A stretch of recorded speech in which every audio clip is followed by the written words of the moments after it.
Hello, YouTubers. Here, I'm going to pop my things here to be sure we're all squared away here. Okay. So I'll say again, hello, YouTubers. Joe Kersey here on Tuesday, December 10th at 16:20 in the afternoon Eastern Time. Now, today's been a very wonderfully benign day. Thanks be to God. But an hour or so ago, less than an hour or so ago, I got a phone call from one of our individuals in church, and actually with some good news and some bad news. Some good news about a fellow that's had a medical problem that's been ongoing here now for the last 56 weeks. In fact, 56 weeks ago, he went into the hospital, and that was pretty much looked like the end of the line for him, and he's now come out the other end, and he's finally been pronounced, in terms of his cardiac physiology, as near as they can measure it without being too invasive, normal physiology, finally. That's amazing, because this guy basically had pulmonary hypertension, and I thought this guy was not going to make it, but he made it. Thanks be to God. And then another individual that one of our people wanted to be put on the prayer list that's going to have one of these uterine cancer things, so she's starting the downhill, well, maybe not downhill, starting to struggle, the soldiering on part. See, suffering, patience, character, hope. Romans 5. Suffering, patience, character, hope.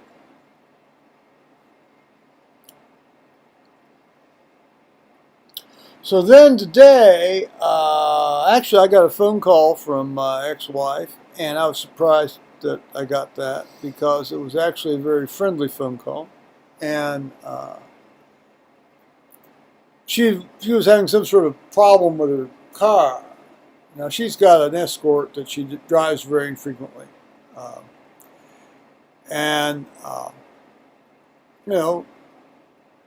Well, she's got battery charger, but she won't put the battery charger on. She drives basically over to the grocery store once or twice a week, and so basically she drives it about 2.5 miles 2 times a week. Now that's a generous assessment of how much she drives this thing. And she knows that that's infrequent, bit too infrequent, so she'll go out and she'll start the thing up and she'll let it run in the driveway for a while. I don't think that really does much good. I mean, I think you ought to take these things out and run it. But if you don't have where to go, don't have where to go. This isn't a problem just this car. It's a problem that's been endemic, since probably, well, let's see. Thomas was born in 1974. So around 1980, 83. So, I mean, we're talking like 30 years of a problem. So she went out to start this thing because she wanted to go to the store, and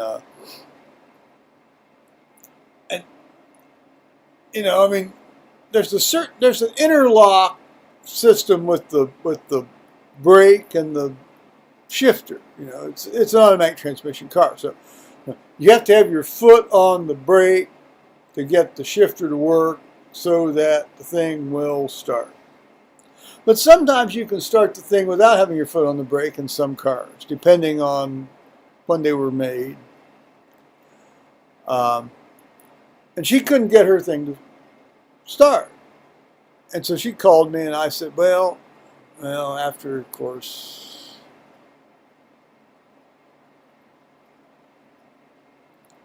standing mute in the face of stuff,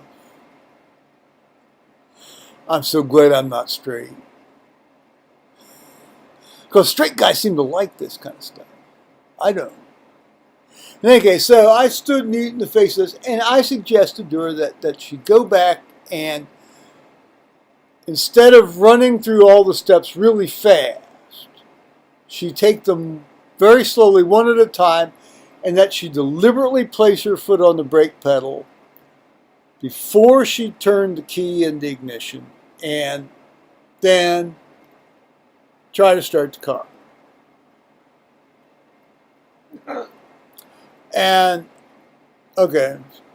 Well, actually, interesting, I didn't get much grief on that suggestion. So off she went, and so about 10, 15 minutes later, she called back. She says, it worked. No, good. Well, I mean, it's good. I mean, there's nothing magic about that, what I said. I mean, that's just,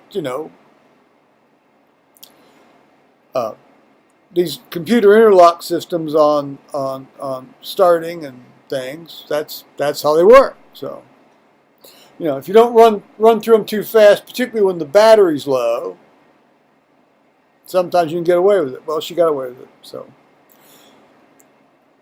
things out there running right now, I guess, with the garage door open, so she doesn't get carbon monoxide poisoning. And I guess she's going to go off and buy food or something.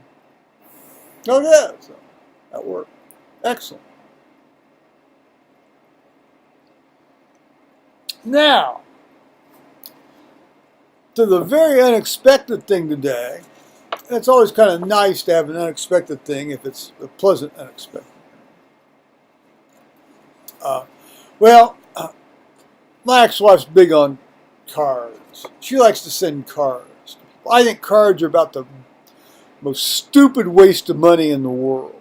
Christmas cards, any kind of cards. If you want to write a note, write a note to somebody. But don't go out and pay $2 or $3 for a card to send something. That's just, to me, that's just idiotic. Anyway, so she sent me this card.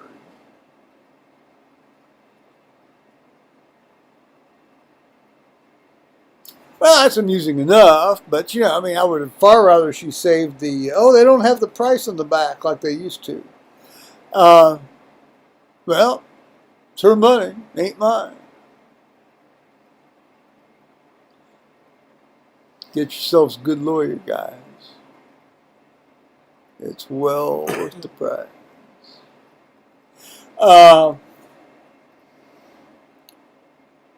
Says, well, of course, then there's, well, of course, it's great. There's always the disclaimer. I'm not thinking of you in the normal sense. I love it in quotes. Normal. What's that mean? But I just had to send you an enclosed letter to the editor. You'll love it. Indeed, I did. So she's quite correct on that. It will vindicate you from all your sins. Well, no. Jesus Christ has vindicated me from all my sins. This thing isn't going to vindicate me from all my sins at all. In fact, this doesn't even rise to the level of general sinfulness, frankly. So, well, then we have a little thing here, but that's like, a pun on her name. Now, let us move along to this thing. Says government hospitals cramp health care. Well, indeed they do, don't they? Well, and one could argue other things cramp health care as well, or medical care, actually. Medical care as well. And this was in the Columbus Dispatch of Thursday, December 5th, 2013, as you can tell from the thing I held up. Now, I'll read this through, and then I might elaborate a bit on why I left where I left, my daily bread generating work. This fellow says, I guess there was an article in Saturday, which would be Saturday would be 4 or 5 days back. Well, Saturday would be November 30th of the Columbus Dispatch. Oh, I can barely say that newspaper's name with a straight face because it's just such a rag. I mean, it's such a low-life rag. I came up to Ohio State in 1969, and one of the first things I realized was that the Columbus Dispatch and Channel 10 and the Wolf family in general, as far as their control of the media outlets in the city of Columbus and the surrounding environs, was just a bunch of low-life nonsense. Low-life nonsense. They're a bunch of shills. They were shills for whatever thing they wanted. First of all, listen, I'm more or less vote a Republican ticket, but not necessarily all the time. I'm certainly a very libertarian individual. Okay. But these people are like this Bloomberg dude up in New York. I mean, they want to just tell everybody how to live. Tell everybody how to live. And in some eras that was viewed as being very conservative, and some eras that was viewed as being very leftist. But basically, they just want to tell everybody how to live. Don't tell me how to live. Go away. Don't tell me how to live. Just go away. I don't need you to tell me how to live. I know how to live. God and I deal with that. Not you and the government. No. I don't need to have all sorts of, government facilitated ameliorations. I don't need a community center. I don't need a bike path. I just don't need it. Go away. Leave me alone. And so I don't try to confiscate my wealth to make those things a reality. Just because you have a majority vote. A majority vote doesn't make it right, guys. A majority vote does not make it right. Well, anyway, so I got a bit far afield here. So to get back to the thread of the story. So this fella, and his name is Dr. H.J. Lewis out of Zanesville. Now, I don't know this man. God bless him. I don't know this man. And he says, 20 years ago, when I was a staff anesthesiologist at 2 hospitals here in Ohio, I have no idea which ones to which he's referring. Excuse me. I was told that on August 15th, 1993, I love this. I would either be an employee of the hospitals and accept a salary, or would see that all my requests for anesthesia would be given to a group of doctors from Georgia. Well, clearly this group of doctors from Georgia were guys that they were bringing in.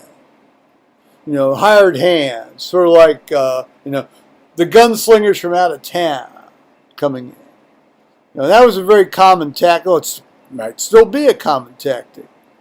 Like all of a sudden, poof, who are these 8 new guys? I don't know, doctor. You'll have to ask so-and-so. Oh, okay. Now, that didn't happen where I was, but I'd heard about it in other hospitals. So, it seems that group from Georgia was going to be, controlling the OR schedule. If you control the OR schedule, you control everybody's income, don't you?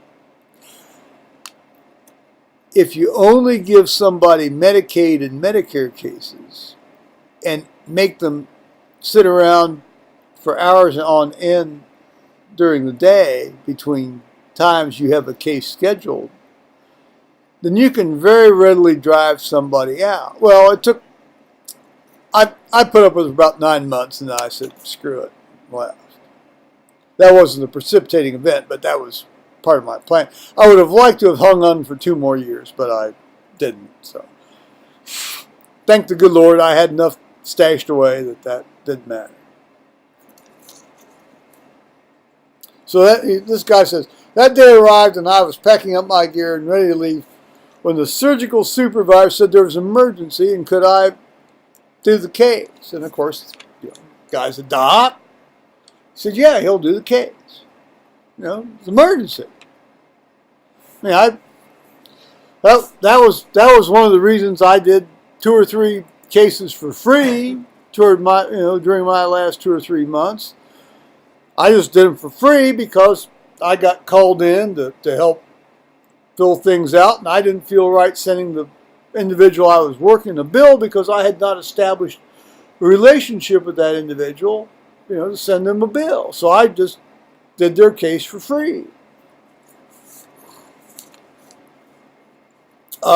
So administrator says, could I do one last case? And as I was leaving, the hospital administrator ran up to me and begged me to stay because my replacement could not fill the void. This fellow says, I shrugged my shoulders and walked out. Well, I had a little bit more than shrugging my shoulders, but I wasn't too obscene about it. I didn't destroy anything on my way out. There might have been a raised finger or two. But only to the people that mattered, not to the OR staff in general. Because that operating room had a wonderful staff. And the recovery room was a wonderful staff. I have nothing bad to say about them at all. And this guy says, the hospitals went to another city and hired anesthesiologists. Well, yeah, hired hands. There's nothing wrong with being a hired hand if that's what you want to be. Not a thing wrong with it. I've been a hired hand from time to time. But depends on what you want. I have never regretted walking out. After seeing how the practice medicine has been affected by greedy hospitals and government meddling, I'm better off retired. Well, of course you are. Of course you are. If you've got enough to live off of, in terms of if you've got enough interest to live off of course you're better off. Then a month later, I was stopped by a person who asked about my bill for a case he had done earlier on, and the guy says I told him that the hospital, would be a bill. No, that his bill would be about $150. Excuse me. And the guy showed him the bill, and it was like $900. The hospital had raised the bill for his services, which he had not done.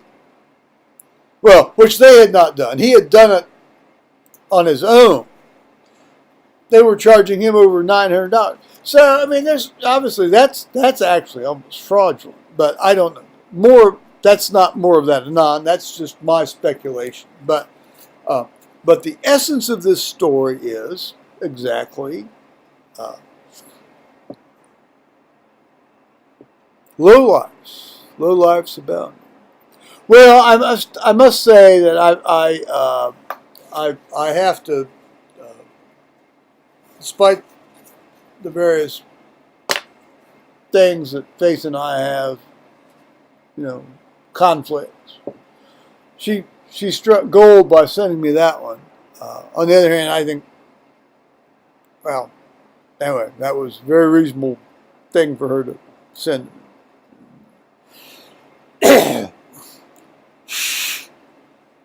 So, Paul's watching his computer. I think that's about it. I guess I'm going to hang up now. I don't have anything more to say. Anything more you want to say, Paul? Paul says no. No. All righty now. Bye-bye, YouTube.